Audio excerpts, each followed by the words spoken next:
Dia Mundial de Conscientização sobre a Violência contra a Pessoa Idosa. Aqui em João Pessoa, uma série de ações marca o Junho Violeta, mês dedicado à defesa dos direitos de quem tem mais de 60 anos. Apesar dos serviços oferecidos, os números de denúncias continuam altos e os casos mais frequentes envolvem negligência e abandono. Jaimaci Andrade está ao vivo para falar sobre o Junho Violeta. Alô, Jaimaci, meu irmão, bom dia para você mais uma vez. É um mês importante no combate à violência contra o idoso, não é isso, meu amigo? Tribuna Livre. Bom dia mais uma vez, Betinho. Bom dia a toda a Paraíba. Pois é, Betinho, uma população que muitas vezes é invisível, né, para os poderes públicos, é invisível até para a família. Mas, para você ter uma ideia, só em João Pessoa existem 127 mil pessoas com idades a partir de 60 anos. É muita gente, representa 15,2% da população de João Pessoa. E esse público merece atenção. E é por isso que o Conselho Municipal dos Direitos da Pessoa Idosa está realizando uma série de atividades há vários anos. Eles vêm realizando, muita gente não dá atenção, alguns órgãos de imprensa também não dão atenção, mas a Arapuã está sempre presente. A gente está aqui com a Angélica Costa, que é a presidente do Conselho, e vai falar pra gente o que é que vai ter daqui a pouquinho aqui no Parque Sônia Lucena. Bom dia, Angélica. Bom dia. Vou começar logo agradecendo a Arapuã por essa entrevista, por estar aqui, por estar sempre conosco nessa pauta tão importante que é a luta pelo direito da pessoa idosa. Hoje nós vamos aqui no ato simbólico, que é o Junho Violeta, que essa data é promulgada pela ONU e representa o mês da conscientização pelo fim da violência contra a pessoa idosa. Quais são os casos que chamam mais atenção de violência contra os idosos? São vários os tipos de violência, além da violência física, o empurrão, né? O chamar, o puxar o cabelo, que isso tudo é violência. Tem o idadismo também, que é o preconceito etário, que também é violência, fazer com que o idoso seja excluído, que a fala dele não signifique mais nada. Aquela tonização de deixar a pessoa, quando vai dar uma fala, comentário, não, você não sabe, você já está ultrapassado. Isso é humilhação e é violência. A violência patrimonial é outro tipo de violência que a gente precisa combater e os órgãos públicos têm que estar ciente e alerta. A violência financeira, o idoso às vezes ele é muito mais vulnerável nessa questão do banco, da questão das redes digitais, os crimes cibernéticos. Então tem vários tipos de violência que a gente sabe que hoje acontece com a pessoa idosa. Claro que não todos idosos, tem pessoas de 60 anos que estão super aí em pleno vigor, mas tem aqueles outros que estão mais convalescidos que precisam desse apoio nosso. E na maioria dos casos acontece na família, né? Infelizmente, esse é um dado estarrecedor, mas 99% dos casos são daqueles que deveriam estar cuidando de quem um dia cuidou de você.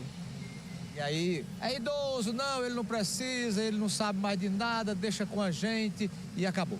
Pois é, aí é justamente por ele ser idoso, né? Alguns não entendem muito das ferramentas digitais, por isso que é tão importante você estar atualizado com as ferramentas digitais.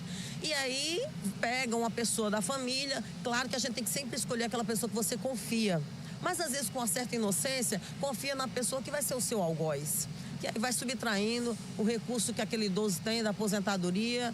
Quando vai ver, está num empréstimo, num crime cibernético, enfim. Por isso que a gente precisa da proteção e das leis e do Conselho do Idoso para proteger essa população idosa do nosso município. A gente tem a ver também muito abandono, né, de incapaz, de idosos já incapazes. Ele abandona também, sabe que isso é um direito, né? A família tem a obrigação de cuidar, tá lá no Estatuto da Pessoa Idosa, mas simplesmente existe essa violência também da negligência, deixar o idoso sozinho em casa, quando é um idoso que necessita de cuidados especiais, justamente quando ele mais precisa, vai deixando ali aos pouquinhos até acontecer o sinistro maior. Porque a violência, uma queda é uma violência, a gente pode proteger antes que aconteça, né? Vamos deixar a provocação aqui para os políticos. Há muitos anos que eu venho batendo nessa tecla e vou bater com você, que é a pessoa defensora dos idosos. A gente tem hospital de criança, a gente tem hospital de mulher, a gente tem hospital de animais, mas não tem um hospital do idoso ainda, Angélica. Isso é uma pergunta que eu também me faço. E por que a gente não tem esse hospital da pessoa idosa? Quando mais de 15% da população de João Pessoa é pessoa idosa, né? E quando essas pessoas, no momento que mais precisam no hospital, eles são negligenciados no seu direito básico da vida, da saúde, né? E da atenção. Então, essa pergunta a gente não tem resposta, mas a gente não vai deixar de insistir e persistir, porque é um direito. Aquilo que é direito está na lei e a lei tem que ser cumprida. Então, convoco a todos os políticos que sensibilizar por essa pauta, porque essa é uma pauta que a gente precisa, de fato, sensibilizar essas pessoas. Porque quem não chegou a ser idoso, um dia será, se não morrer antes. Então, a gente quer ser um idoso que a gente tenha a garantia de direitos da saúde, a socialização, uma vida plena. E por que não? Não está lá na Constituição? Vamos garantir o direito da pessoa idosa e venham todos aqui, ó, no Parque Solano Lucena. A partir das 9 horas, aqui do Parque Solano Lucena, e fica aí essa provocação para o poder público e para os políticos. Construção de hospitais para o idoso, para a idosa. Quando eu falo em idoso, engloba tudo, homem e mulher. Voltamos com você aí, Betinho. Sensacional, Jair Macia. Agradecer a você, agradecer a nossa entrevistada. Essa pauta importantíssima, esse mês importantíssimo aí, falando sobre essa questão do combate à violência, sobretudo aos idosos. E também fazer essa provocação de fato. Atenção você, vereador de João Pessoa. Atenção você, meu amigo deputado da Paraíba. Está acompanhando a gente aqui agora. Cria uma lei, cria um projeto aí. Faz um levantamento aí de o que é que precisa e quanto precisa para fazer um investimento em hospitais, especificamente aí para os idosos. A gente fala, não, mas no hospital normal, tradicional, o idoso já tem um atendimento preferencial. Mas não é assim que funciona, não. Até porque no hospital normal, geralmente é para todo mundo. Então, às vezes não tem um cuidado específico ali com algo que só o idoso possa vir a ter. Então, é importante e é um projeto aí que vai marcar a vida dos idosos, né? A pessoa chegar ali na reta final assim da vida, vamos dizer, precisar de um cuidado e não ter um cuidado específico, imagina ter um cuidado específico aí para o idoso. Como bem disse aqui nossa entrevistada, se você não morrer daqui para lá, um dia você vai ser idoso também e um dia você pode precisar de uma estrutura como essa. E principalmente precisar do apoio da família. Outro ponto aí que me pegou aqui é justamente isso. Tem gente que às vezes simplesmente pensa que o idoso não é mais uma pessoa, né? Ah, deixa aí, joga no abrigo, eu não tenho tempo. Velho, é alguém que cuidou de você também quando não tinha tempo. Eu tiro isso pela minha filha hoje, tá com 24 dias que nasceu.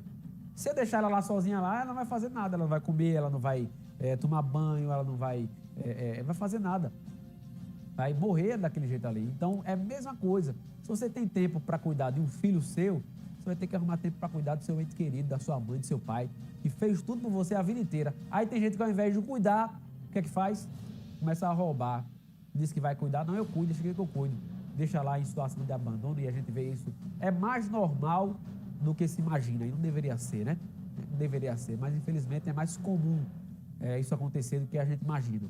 Deixa lá o idoso lá abandonado, puxa empréstimo, pega dinheiro, pega a aposentadoria, dá o mínimo de estrutura ali para aquele idoso, não cuida como deveria cuidar, e isso infelizmente acontece. Falar de coisa